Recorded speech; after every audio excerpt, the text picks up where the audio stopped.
ఒక సాధారణ వ్యక్తి నక్సలైట్గా మారాడు. ఒక అసాధారణ ఐపీఎస్ ఆఫీసర్ని చంపాడు. తర్వాత యూటర్న్ తీసుకున్నాడు. తను నమ్మిన సిద్ధాంతానికే వెన్నుపోటు పొడిచాడు. పోలీసులకు దన్నుగా నిలిచి ఎంతో మంది నక్సలైట్లను మట్టుబెట్టాడు.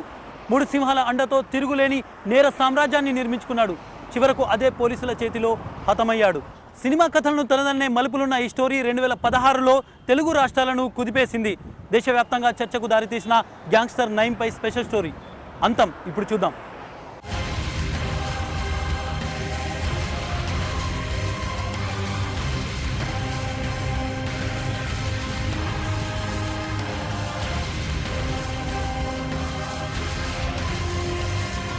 షాద్నగర్ శివారులో కాల్పుల కలకలం. మొదట అందరూ ఉగ్రవాదులకు పోలీసులకు మధ్య తూటాలు పేలాయనుకున్నారు.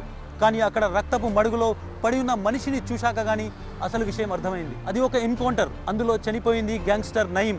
2 తెలుగు రాష్ట్రాల్లోనూ ఆ ఎన్కౌంటర్ సంచలనంగా మారింది. పోలీస్ అధికారులతో పాటు రాజకీయ నాయకులు ఉలిక్కి పడేలా చేసింది. 2016 ఆగస్టు 8 ఉదయం 10 గంటల సమయం. మహబూబ్ నగర్ జిల్లా షాద్నగర్ శివార్లలోని మిలీనియం టౌన్షిప్లో కాల్పుల కలకలం రేగింది. ఉగ్రవాదులపై పోలీసులు తూటాల వర్షం కురిపించారన్న వార్తలు ముందుగా టీవీ ఛానళ్లు ప్రసారం చేశాయి. ఆ తరువాత కొద్దిసేపట్లోనే అసలు నిజాలు తెరపైకెక్కించాయి ఈ ఛానళ్లు. పోలీసుల ఎన్కౌంటర్లో మోస్ట్ వాంటెడ్ గ్యాంగ్స్టర్ నయీం మృతి చెందినట్టు ప్రసారం చేశాయి. షాద్నగర్లోని నయీం డెన్కు సమీపంలో రోడ్డుపైన ఎండీవర్ వాహనం పక్కన పడి ఉన్న నయీం మృతదేహం దృశ్యాలు టీవీ స్క్రీన్లపై ప్రత్యక్షమయ్యాయి.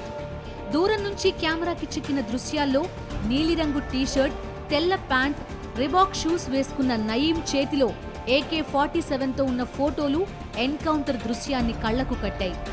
నిజామాబాద్కి చెందిన ఓ వ్యాపారిని బెదిరించిన కేసులో విచారించేందుకు నయీం వద్దకు వచ్చిన పోలీసులపై నయీం కాల్పులు జరిపినట్టు, ఎదురు కాల్పుల్లో నయీం చనిపోయినట్టు మహబూబ్ నగర్ జిల్లా ఎస్పీ ప్రకటించారు. సస్పెక్ట్ఫుల్ గా ఉన్నటువంటి ఒక వ్యక్తి 1 crore డబ్బులు అడిగి బెదిరిస్తున్నారని ఇచ్చినటువంటి పిటిషన్ మీదే లోకల్ పోలీస్ కేసు కట్టారు. దాంట్లో ఇన్వెస్టిగేషన్ నడుస్తుంది. లోకల్ పోలీస్ కి ఉన్నటువంటి ఇన్ఫర్మేషన్ ప్రకారంగా ఆ కేసులో అనుమానిస్తున్నటువంటి వ్యక్తి ఒక అనుమానాస్పదంగా ఉన్నటువంటి ఒక వైడ్ 4 ఎండవర్ బండిలు షాద్నగర్ ఏరియాలో ఉన్నట్టుగా సమాచారం ఉంటే లోకల్ ఇన్వెస్టిగేషన్ టీం ఇక్కడికి వచ్చారు. లోకల్ పోలీస్ కూడా ఇన్ఫర్మేషన్ ఇచ్చారు. లోకల్ పోలీస్ టీంతో పాటు ఏ ఏరియాలో అనుమానాస్పదంగా ఆ బండి మూవ్ అవుతుందో ఆ ఏరియాకు వచ్చి వాళ్ళు ఆ బండిని చెక్ చేయడానికి వస్తే పోలీస్ టీంను చూసిన వెంటనే ఆ బండి నుంచి దిగి బండి నడిపిస్తున్నటువంటి వ్యక్తి ఫైర్ చేసి పారిపోయాడు. ఇంకొక వ్యక్తి బయటకి వచ్చి పోలీస్ మీదే ఫైర్ ఓపెన్ చేశారు. సెల్ఫ్ డిఫెన్స్ లో పోలీస్ ఫైర్ రిటాలియేట్ చేసినప్పుడు అనుమానాస్పదంగా ఉన్నటువంటి వ్యక్తి అక్కడే పడిపోయారు. తర్వాత చెక్ చేస్తే దాంట్లో కేసులో ఇన్వాల్వ్ అయినటువంటి సస్పెక్ట్ అని తెలిసింది. ఎన్కౌంటర్ జరిగిన వెంటనే రక్తపు మడుగులో ఉన్న నయీం ఫోటోలు టీవీ స్క్రీన్లపై చూసిన చాలా మంది ఇది నయీం డెడ్ బాడీయేనా అని అనుమానం వ్యక్తం చేశారు. చాలా రోజులుగా మీడియా ముందుకు రాని నయీం తన వేషం పూర్తిగా మార్చేశాడు. పెద్దగా జుట్టు పెంచి కలర్ వేసుకున్నాడు. చేతికి బ్రేస్లెట్, వేళ్లకు ఉంగరాలు, మెడలో చైన్. టోటల్గా ఆ డెడ్ బాడీ గమనిస్తే ఎక్కడికో వెళ్లేందుకు రెడీ అయినట్టే ఉన్నాడు. ఉదయం 9 గంటలకు ఎన్కౌంటర్ జరిగితే సాయంత్రం 5 గంటల వరకు పోలీసులు డెడ్ బాడీ దగ్గరికి ఎవ్వరినీ అనుమతించలేదు. ఎన్కౌంటర్ జరిగిన ప్రదేశంలో ఉన్న ఎండీవర్ కార్లో వెనక సీట్ దగ్గర ఒక పిస్టల్ పడి ఉంది. నయీం చేతిలో కాక్ చేసిన AK-47 అలానే ఉంది. అతని వేళ్లు ఇంకా ట్రిగ్గర్ పైనే ఉన్నాయి. అయితే అప్పటికే AK-47లో బుల్లెట్లు, నయీం ఒంట్లో ప్రాణం ఖాళీ అయిపోయాయి.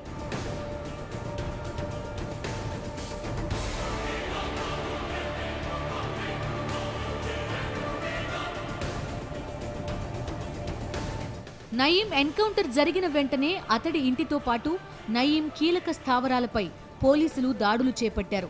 ముఖ్యంగా అల్కాపురి కాలనీలో ఉన్న నయీం ఇంట్లో దాదాపు 10 గంటల పాటు సోదాలు చేసిన పోలీసులు భారీ ఎత్తున తుపాకులతో పాటు 2 కోట్ల నగదు స్వాధీనం చేసుకున్నారు. వేల కోట్ల రూపాయల విలువ చేసే కీలక డాక్యుమెంట్లను గుర్తించారు. అదే సమయంలో అటు వనస్థలిపురం ప్రాంతంలోనూ నయీం డెన్ని గుర్తించిన పోలీసులు అక్కడి నుంచి 4 తుపాకులు, 38 లక్షలు స్వాధీనం చేసుకున్నారు. నయీం ఎన్కౌంటర్ జరిగిన 24 గంటల్లోపే పోలీసులు పెద్ద ఎత్తున ఆయుధాలు, ఆస్తులు గుర్తించడంతో నయీం గురించి మెల్లగా నిజాలు బయటికి రావడం ప్రారంభమైంది. నయీం అందరూ ఊహించినట్టు కేవలం ఓ రౌడీ మాత్రమే కాదని, అతను గ్యాంగ్స్టర్ స్థాయిని ఎప్పుడో దాటిపోయాడని పోలీసులకు అర్థమైంది. నిర్దిష్ట సమాచారంపై నార్సింగి సిఐ రామచంద్రరావు తన సిబ్బంది ఇప్పుడు మనం ఇక్కడ అల్కాపురిలో ఉన్న ఈ ఇంటికి వచ్చాడు. ఇంటికి వచ్చి మా ఇన్ఫర్మేషన్ ఏంటి అంటే ఇక్కడ నయీం గ్యాంగ్ సభ్యులు ఉన్నారని, పెద్ద స్కేల్లో ఆయుధాలు, నగదు, తర్వాత ఎక్స్ప్లోజివ్స్ ఇక్కడ ఉన్నాయని, ఇక్కడి నుంచి వాడి ఇల్లీగల్ సామ్రాజ్యం అంతా ఇక్కడి నుంచే ఆపరేట్ అవుతుంది అనే ఇన్ఫర్మేషన్ అందితే ఇక్కడికి వచ్చి ఇక్కడ ఉన్న లేడీస్ను అరెస్ట్ చేయడం జరిగింది, ఇన్మేట్స్ను. ఎస్ఐ వచ్చే టైంకు ఇంటి ఎదురుగా ఈ ఫర్హానా ఆషియా వాళ్ళు దొరికారు. వాళ్ళని కస్టడీలో తీసుకోగానే లోపల తీసుకెళ్తే భారీ ఎత్తులో నగదు 2 crores 8 lakhs చిల్లర క్యాష్, వెపన్స్ ఒక 4 pistols, 1 డమ్మీ రివాల్వర్, తర్వాత అబౌట్ 169 rounds ammunition, తర్వాత జెలటిన్ స్టిక్స్ 10, ఒక గోల్డ్ 1.93 kgs గోల్డ్, చాలా సెవరల్ సీడీలు, అతను సంపాదించిన అక్రమార్జనకు సంబంధించిన డాక్యుమెంట్స్, చాలా డాక్యుమెంట్స్, రికార్డ్స్ అన్నీ దొరికినాయి. దీన్ని బట్టి చూస్తే అతను పూర్తిగా విస్తరించిన యాక్టివిటీస్ ఈ రాష్ట్రంలో మరియు పక్క రాష్ట్రాల్లో అతనికి కాంటాక్ట్స్ ఉన్నట్టు, తిరుగుతున్నట్టు అన్ని విధాలుగా తెలుస్తుంది. ఇమీడియట్గా ఎస్ఐ, ఎంఆర్ఓను, తర్వాత డిప్యూటీ తహసీల్దార్ గారిని, తర్వాత రెవెన్యూ ఇన్స్పెక్టర్ను, పంచులను తీసుకొని వచ్చి పంచనామా స్టార్ట్ చేసాం. పంచనామా ఇంకా జరుగుతుంది. పంచనామా అయిన తర్వాత ఎఫ్ఐఆర్ ఇష్యూ చేస్తాం. ఎఫ్ఐఆర్ ఇష్యూ చేసిన తర్వాత ఇన్వెస్టిగేషన్ స్టార్ట్ చేయాల్సి వస్తుంది. ఎన్కౌంటర్లో నయీం చనిపోయిన తర్వాత నల్లగొండ జిల్లాలో వరుసగా నయీం అనుచరులు, బంధువులను టార్గెట్ చేస్తూ పోలీసులు చేసిన సోదాల్లో పదుల సంఖ్యలో తుపాకులు దొరికాయి. వీరి వద్ద నుంచి పోలీసులకు భారీ సంఖ్యలో భూ దస్తావేజులు పట్టుబడ్డాయి. నయీం నేర సామ్రాజ్యాన్ని పరిశోధించాలంటే ప్రత్యేక దర్యాప్తు బృందం అవసరమని భావించిన తెలంగాణ పోలీసులు నయీం కేసులో విచారణ కోసం సిట్ ఏర్పాటు చేశారు. నాగిరెడ్డి ఆధ్వర్యంలో ప్రారంభమైన ఈ సిట్ వెంటనే రంగంలోకి దిగింది. నయీం నేరాలు ఒక్కొక్కటిగా బయటపడ్డంతో అతనితో కలిసి పనిచేసిన నేరగాళ్ల వివరాలు సిట్ సేకరించింది. ఎన్కౌంటర్ తర్వాత నెల రోజుల్లో దాదాపు 50 మందికి పైగా నయీం అనుచరులు, బంధువులను పోలీసులు కటకటాల వెనక్కి పంపారు. అయితే నయీంతో చాలా మంది పోలీసు అధికారులకు, రాజకీయ నేతలకు సంబంధాలున్నాయనే వార్తలు గుప్పుమన్నాయి. ముఖ్యంగా నయీం డైరీల్లో రాజకీయ నాయకులతో సంబంధాలు, పోలీసు అధికారులతో వ్యవహారాల విషయాలున్నాయని తెలుస్తోంది. ఇప్పటి వరకు నయీం అనుచరులు, బంధువులపైనే ప్రధానంగా దృష్టి కేంద్రీకరించిన సిట్ అధికారులు, నేతలు, పోలీసు అధికారుల విషయంలో మాత్రం అంత దూకుడుగా లేరనే ఆరోపణలు వినిపిస్తున్నాయి. పోలీసుల చేతిలో నయీం హతమై నెల రోజులు గడుస్తున్నా ఇంకా చాలా విషయాలు తేలాల్సి ఉంది. ముఖ్యంగా నయీంకు సపోర్ట్ చేసిన నేతలు, అధికారులెవరో బయటకు తీయాల్సిందేనని బాధితులు డిమాండ్ చేస్తున్నారు. నయీంతో పాటు తమను వేధించిన చాలా మంది ఇంకా పరారీలో ఉన్నారని, శేషన్న, అన్సారీ లాంటి కీలక అనుచరులను పోలీసులు అరెస్టు చేయాలని బాధితులు డిమాండ్ చేస్తున్నారు. సెటిల్మెంట్లు చేసుకుంటున్నాడు, ఫోన్లు చేసి బెదిరించి డబ్బులు అడుగుతున్నాడు, పోలీస్ ఇన్ఫార్మర్గా ఉన్నాడు. ఇది మాత్రమే నయీం గురించి బయటి ప్రపంచానికి తెలుసు. ఎన్కౌంటర్ జరిగిన తర్వాత కానీ నయీం విశ్వరూపం ప్రపంచానికి తెలియలేదు. ఆ ఒళ్ళు గొగిర్పొడిచే విషయాలు, కళ్ళు బైర్లు కమ్మే నిజాలు సామాన్యులే కాదు, ఖాకీలను సైతం విస్మయానికి గురిచేశాయి.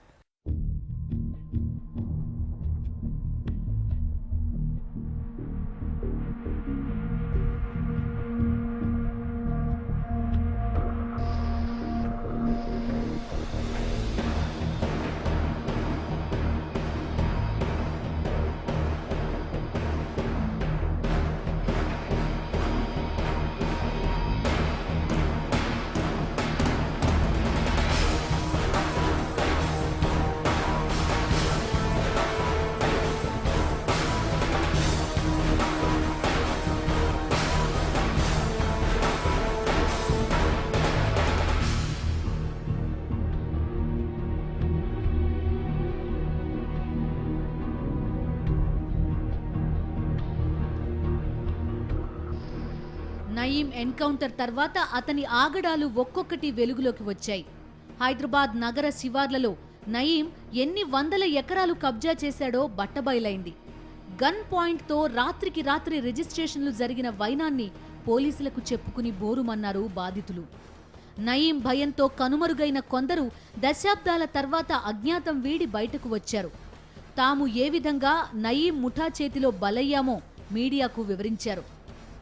తన ఇల్లు రిజిస్ట్రేషన్ చేయకుంటే 2 కొడుకులను నయీం చంపుతానన్నాడని భువనగిరికి చెందిన ఓ వ్యాపారి పోలీసులకు ఫిర్యాదు చేశాడు. మేము మడిగా తీసుకున్నాం. ముస్తాఫా చికెన్ సెంటర్ భువనగిరిలోనే తీసుకుంటే అది 2001లో తీసుకున్నాం. 2006 దాకా మాకు కిరాయి మాకే వచ్చింది.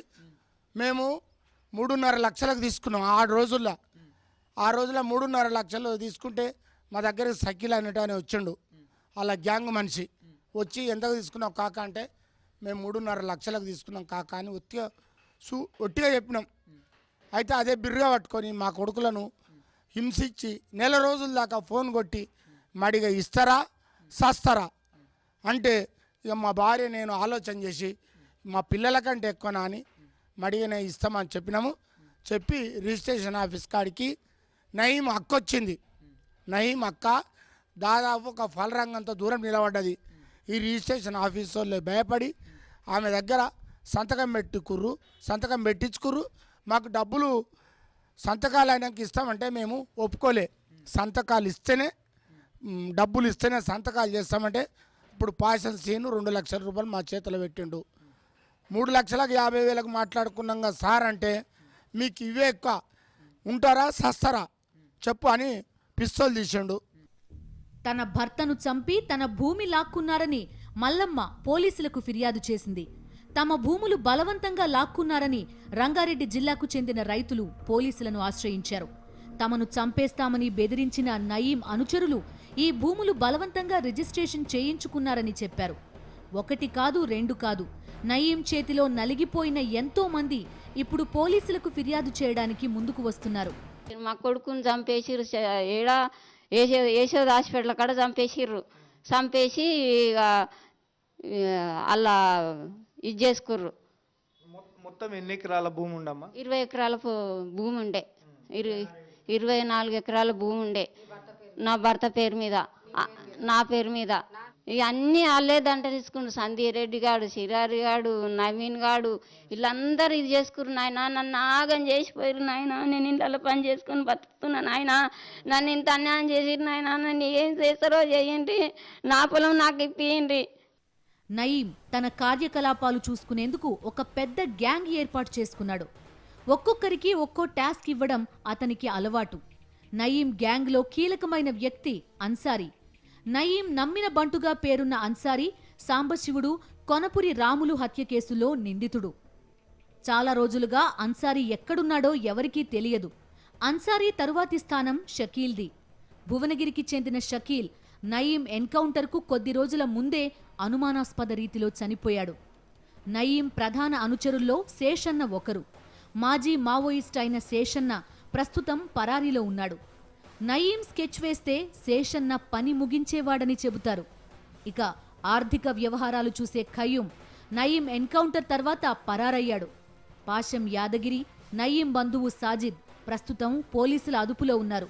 వీరితో పాటు వెంకటేశం, టమాటా శ్రీనివాస్ ఇలా ఎంతో మంది నయీం గ్యాంగ్లో సభ్యులు.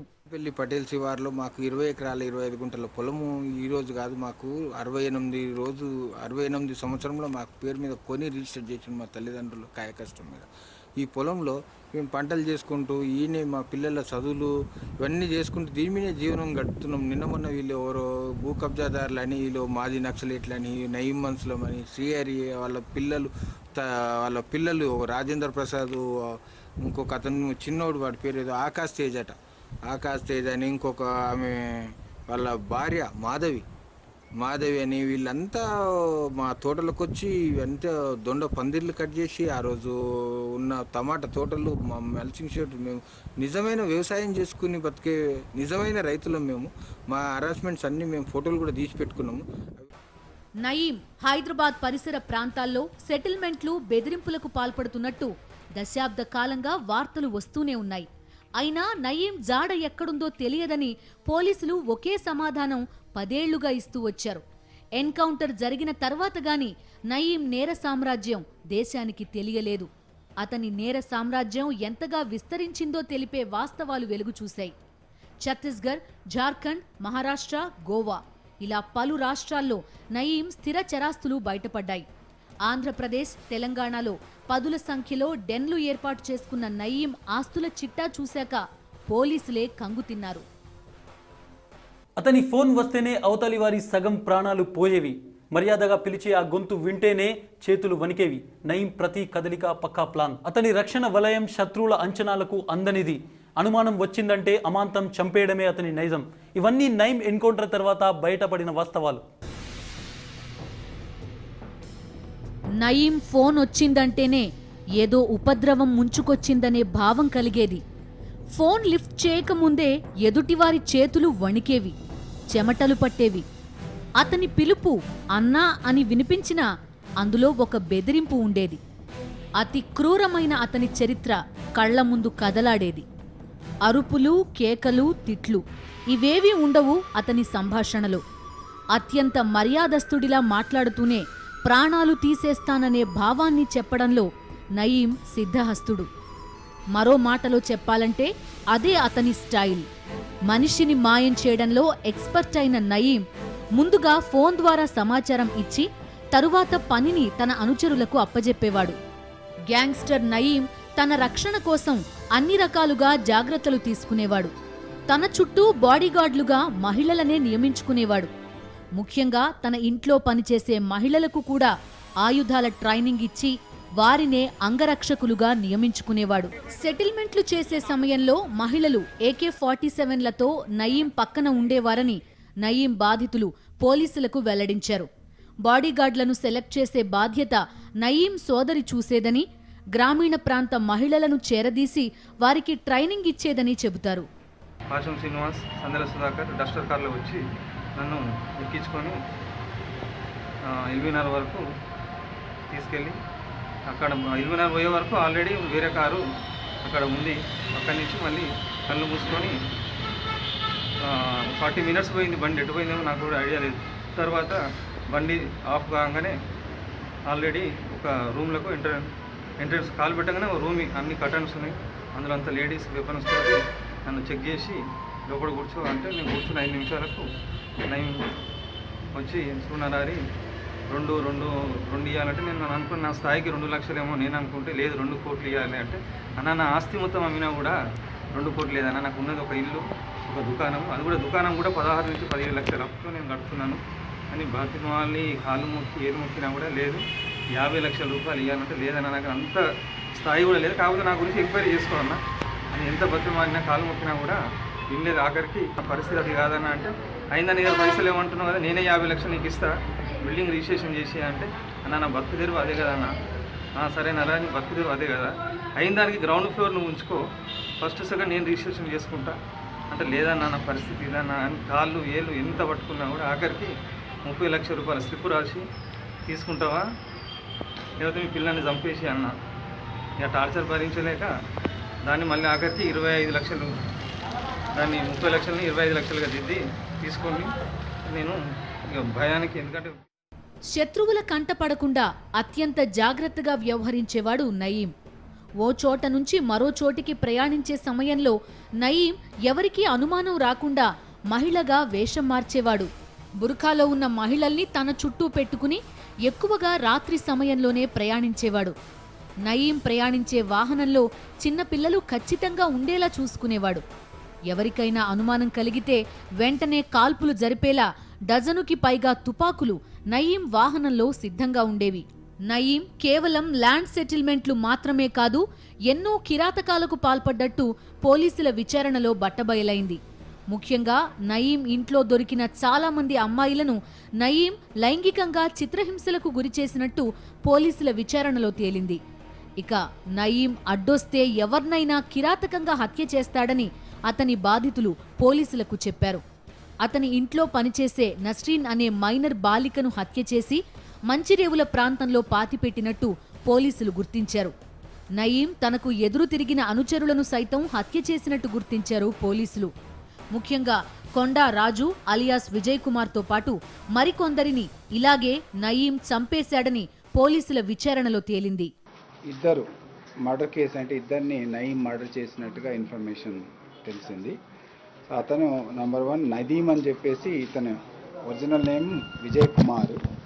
ఇతను నయీం యొక్క సిస్టర్ సలీమా యొక్క హస్బెండ్ ఇతను.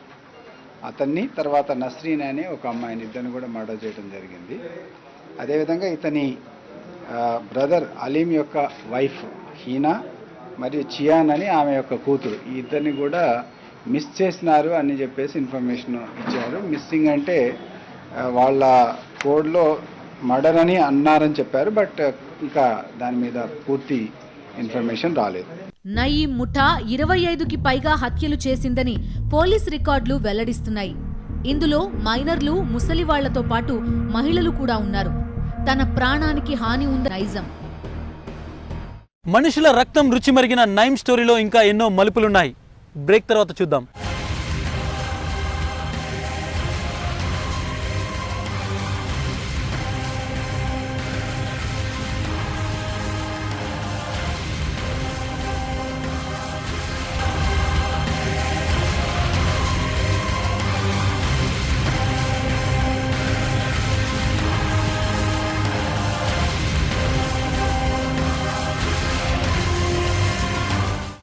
నక్సలైట్గా ఉన్న నయీం మాఫియా డాన్గా ఎలా మారాడో తెలుసుకోవాలంటే ముందుగా ఐపీఎస్ వ్యాస్ హత్య గురించి మాట్లాడాలి.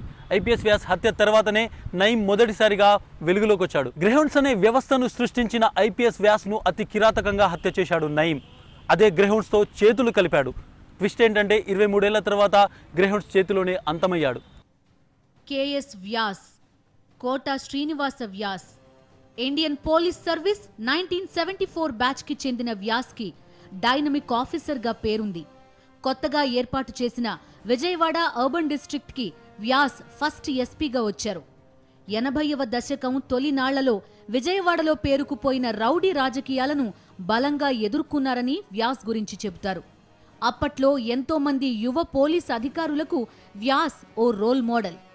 90వ దశకంలోని చాలా సినిమాల్లో వ్యాస్ ఇమేజ్ని ఇన్స్పిరేషన్గా తీసుకుని పోలీస్ క్యారెక్టర్లు పుట్టుకొచ్చాయి. నక్సల్స్ ఏరివేత కోసం ఏర్పాటు చేసిన గ్రేహౌండ్స్ పోలీస్ విభాగం వ్యాస్ ఆలోచనే.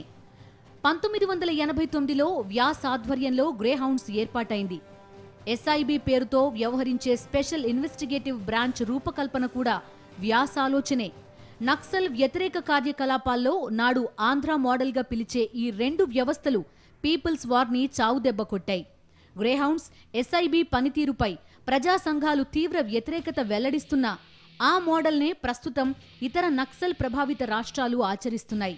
నక్సల్ వ్యతిరేక కార్యకలాపాల నుంచి వ్యాస్ ఇతర బాధ్యతలకు బదిలీ అయిన పీపుల్స్ వార్ గురి మాత్రం వ్యాస్ నుంచి తప్పుకోలేదు.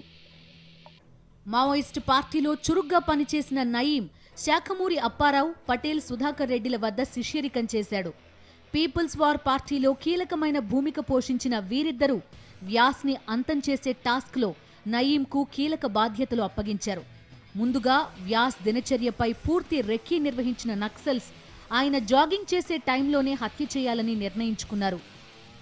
1993 జనవరి 27 సాయంత్రం 6 గంటల సమయంలో ఎల్బీ స్టేడియంలో జాగింగ్ చేస్తుండగా వ్యాస్ని దగ్గరి నుంచి కాల్చి చంపారు. ఈ ఘటన జరిగినప్పుడు వ్యాస్ సతీమణితో పాటు మరో ఐపీఎస్ కూడా అక్కడే ఉన్నారు. మంకీ క్యాప్లు పెట్టుకుని ట్రాక్ సూట్స్ వేసుకుని 4 నక్సల్స్ పాల్గొన్న ఈ ఘటనలో నయీం లీడ్ రోల్ పోషించాడు. వ్యాస్ని పాయింట్ బ్లాంక్లో షూట్ చేసింది కూడా నయీమేనని తర్వాత నిర్ధారణ అయింది. వ్యాస్ హత్య కేసులో అరెస్ట్ అయిన నయీం జైలుకెళ్లాడు. అక్కడి నుంచే అతని జీవితం ప్రమాదకరమైన మలుపు తిరిగింది. జైలు జీవితం గడిపే సమయంలోనే నయీం పోలీసులకు దగ్గరయ్యాడు. రూటు మార్చుకుని ఒక పెద్ద నేర సామ్రాజ్యం కోసం పునాదులు వేయడం ప్రారంభించాడు. నయీం ఒక్కసారిగా గ్యాంగ్స్టర్ ఎలా అయ్యాడు? చిన్నప్పటి నుంచే అతనిలో నేర ప్రవృత్తి, తన మాటే గెలవాలనే స్వభావం ఉండేదా? అసలు నయీం బాల్యం ఎలా గడిచింది? నయీంను అత్యంత క్రూరంగా మార్చిన ఘటనలేంటి? ఈ ప్రశ్నలకు సమాధానం చెప్పాలంటే అతను పుట్టి పెరిగిన భువనగిరి నుంచే మొదలుపెట్టాలి. పుట్టి పుట్టి పెరిగిన భువనగిరిలోనే నయీం నేర కార్యకలాపాలకు బీజం పడింది. భువనగిరి దర్గా సమీపంలో నయీం ఎక్కువ కాలం గడిపేవాడట. అతడి ఇంటి సమీపంలోని స్కూల్ ప్రాంగణంలోని ఎక్సర్సైజ్ బార్లపై నయీం వ్యాయామం చేసేవాడు. తనకంటే ఎవరైనా ఎక్కువ పులప్స్ చేసినా నయీం తట్టుకోలేకపోయేవాడు. తాను స్విమ్మింగ్ చేసే సమయంలో అక్కడికి ఎవరైనా స్టూడెంట్స్ వస్తే వారి స్కూల్ బ్యాగ్లలో పాములు పెట్టి భయపెట్టడం నయీంకు సరదా. తనను గాని తన స్నేహితులను గాని ఎవరైనా ప్రశ్నిస్తే వారితో గొడవకు దిగేవాడు.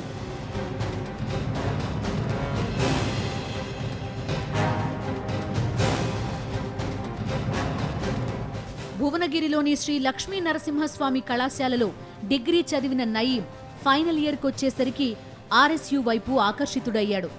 రాడికల్ స్టూడెంట్ యూనియన్ భువనగిరి ఆర్గనైజర్గా పనిచేసిన నయీం 1991లోనే పోలీస్ స్టేషన్పై దాడికి కుట్ర పన్నిన కేసులో అరెస్ట్ అయ్యాడు. జైలు నుంచి విడుదలైన నయీంపై పీపుల్స్ వార్కి నమ్మకం పెరిగింది. వెంటనే ఆలేరు దళంలో నయీంకు చోటు కల్పించారు. అదే సమయంలో ఐపీఎస్ వ్యాస్ హత్యకు ఏర్పాటు చేసిన యాక్షన్ టీంలో నయీంను చేర్చారు. వ్యాస్ని హత్య చేసిన నయీం ఆ తరువాత పోలీసులకు చిక్కాడు.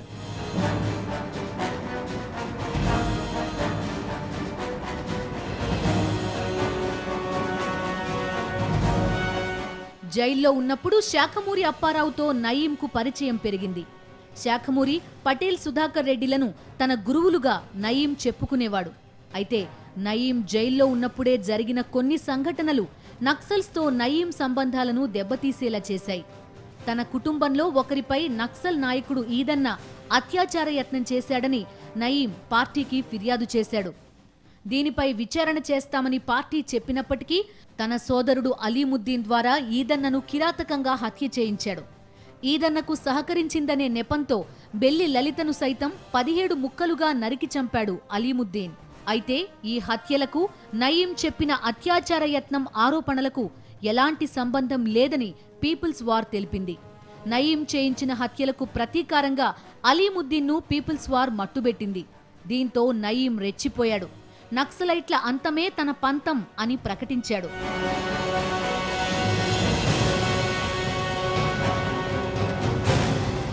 పదహారు ముక్కలు చేసి అక్కడ ముక్క పడేసి అయినా మా అక్కను మేము దుర్గాబావి దగ్గర ఒకటి నవతిపల్లి నా తొక్కపురంలో చంపిందేమో నయీం ఇంట్లో అండి. ఇంటి పిలిపించుకొని అండ్ నయీం ఇంటికని కూడా తెలియదు ఆమెకి. ఎవరో పిలిచిరు, మీటింగ్ అవుతుందమ్మా పాటలు పాడాలని పిలిపించుకొని మరి తీసుకుపోయి ఇంటికి తీసుకొని చంపేసిరా. ఒకటి దర్గాబావిలో ముక్కలు దొరికినాయి, తొక్కపురంలో బొమ్మాయిపల్లిలో అండి. అవి మా అక్క ఇవన్నీ మేము చెప్పినా కూడా పోలీసు వాళ్ళు ఉన్న అప్పుడు గవర్నమెంట్ కూడా మీ అక్క కాదా, మీ చెల్లె, మా అన్నయ్యతో కూడా మీ చెల్లె కాదు, మీ చెల్లె ఎక్కడనో వెళ్ళిపోయిందని కొద్ది రోజులు లెటర్లో మా అక్క చనిపోయినా కూడా లెటర్ రాసినట్టుగా సృష్టించారు. లాస్ట్కి మళ్ళీ తర్వాత మేము చంపినామని ఒప్పుకొని ముందుకు రావడం జరిగింది నయీం. జైలు నుంచే నక్సలైట్లను ఒక్కొక్కరిగా అంతమొందించిన నయీం పోలీసులకు హాట్ ఫేవరెట్గా మారాడు. చాలా మంది పోలీస్ ఆఫీసర్లు నయీం ఇచ్చిన సమాచారంతోనే భారీ ఎన్కౌంటర్లు చేశారని వినికిడి. ఇక జైలు నుంచి విడుదలైన నయీం నక్సలైట్ క్యాడర్ని లోబరుచుకుని కోవర్టులుగా మార్చే ప్రక్రియలో పోలీసులకు ఆయుధంగా మారాడు. నయానో భయానో ఇన్ఫార్మర్ల ద్వారా సమాచారం సేకరించి దళాలనే మట్టుబెట్టాడు.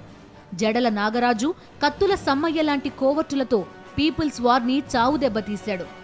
ఆ ఇన్ఫర్మేషన్ మీద మనం రికార్డ్ బిల్డప్ చేయడానికి, లేకపోతే ఆర్గనైజేషన్లో ఎవరెవరు ఉన్నారు, అది ఆ విషయాలు మనకి తెలిసినాయి. సో సహాయం చేశారు. అప్పుడు ఆ టీంకి సహాయం చేశారు, టీంతో ఇంటరాక్ట్ చేస్తున్నారు. అతని దగ్గర ఏదైనా ఇన్ఫర్మేషన్ వస్తే అది మనకి చెప్పేవాళ్ళు, ఆ టీంకి చెప్పేవాళ్ళు. ఇదే క్రమంలో నయీం రియల్ ఎస్టేట్ పేరుతో సెటిల్మెంట్లు ప్రారంభించాడు. రాను రాను నయీం మరింత బలవంతుడయ్యాడు. చివరికి ప్రభుత్వాలనే ఎదిరించే స్థాయికి ఎదిగాడు. నయీం ఎన్కౌంటర్ తర్వాత జరిగిన సంఘటనలు పొలిటికల్ సర్కిల్లో తీవ్ర ప్రకంపనలు సృష్టించాయి. నయీం నేర సామ్రాజ్యంలో ఒక్కొక్కటిగా వస్తున్న వాస్తవాలు రాజకీయంగా రోజురోజుకు ఈ కేసును వేడెక్కిస్తున్నాయి. ఇప్పటికే కొద్దిమంది రాజకీయ నాయకులు నయీంతో సంబంధాలు కలిగి ఉన్నారన్న విషయం ఎఫ్ఐఆర్లకెక్కింది.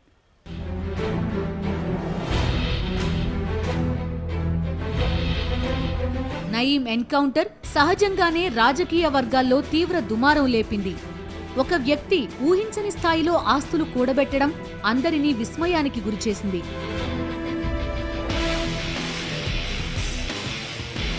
రెండు దశాబ్దాలుగా తనకంటూ ఓ వ్యవస్థను ఏర్పాటు చేసుకున్న నయీంకు రాజకీయ అండదండలున్నాయని ముందు నుంచి చర్చ జరుగుతూనే ఉంది. నయీం సొంత జిల్లా అయిన నల్లగొండ రాజకీయ నాయకుల పేర్లు ప్రముఖంగా నయీం కేసులో వినిపించాయి.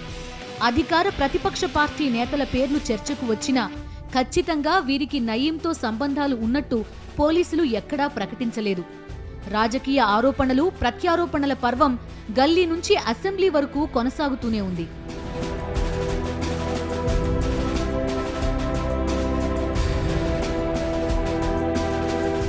నయీం ఎన్కౌంటర్ తర్వాత చోటా మోటా లీడర్లు కొంతమందిని పోలీసులు అదుపులోకి తీసుకున్నారు.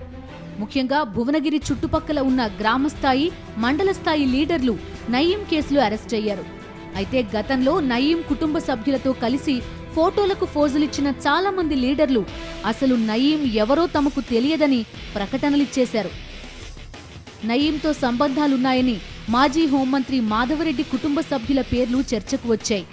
వెంటనే మీడియా ముందుకు వచ్చిన టీడీపీ నేత ఉమా మాధవరెడ్డి తమకు నయీంతో ఎలాంటి సంబంధాలు లేవని స్పష్టం చేశారు. ఈ కేసులో టీడీపీ ఎమ్మెల్యే ఆర్ కృష్ణయ్యను పోలీసులు విచారించారు. ఇక నయీం తమకు వ్యతిరేకంగా పనిచేశాడని కోమటిరెడ్డి రాజగోపాల్ రెడ్డి చెప్పారు. నయీంతో సంబంధాలపై కాంగ్రెస్ నేత మల్రెడ్డి రంగారెడ్డి, టీడీపీ నేత మంచిరెడ్డి కిషన్ రెడ్డిల మధ్య సవాళ్ల పర్వం కొనసాగింది. ఆరోపణలు ప్రత్యారోపణలు ఎలా ఉన్నా పోలీస్ ఛార్జిషీట్లో మాత్రం పేరున్న రాజకీయ నేతల ప్రస్తావన ఎక్కడా కనిపించలేదు. అయితే ఎఫ్ఐఆర్లో కొంతమంది నేతలకు నయీంతో సంబంధాలున్నట్టు ప్రస్తావనలున్నాయి.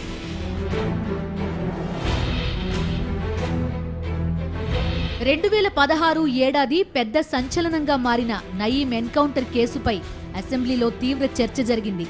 ఈ కేసు సిబిఐకి అప్పగించాలని కాంగ్రెస్ పార్టీ పట్టుబట్టింది. అధికార పక్షం రాజకీయ లాభం కోసం ఈ కేసును నీరుగారుస్తుందని అసెంబ్లీలో కాంగ్రెస్ పార్టీ నేత జీవన్ రెడ్డి తీవ్రంగా విమర్శించారు.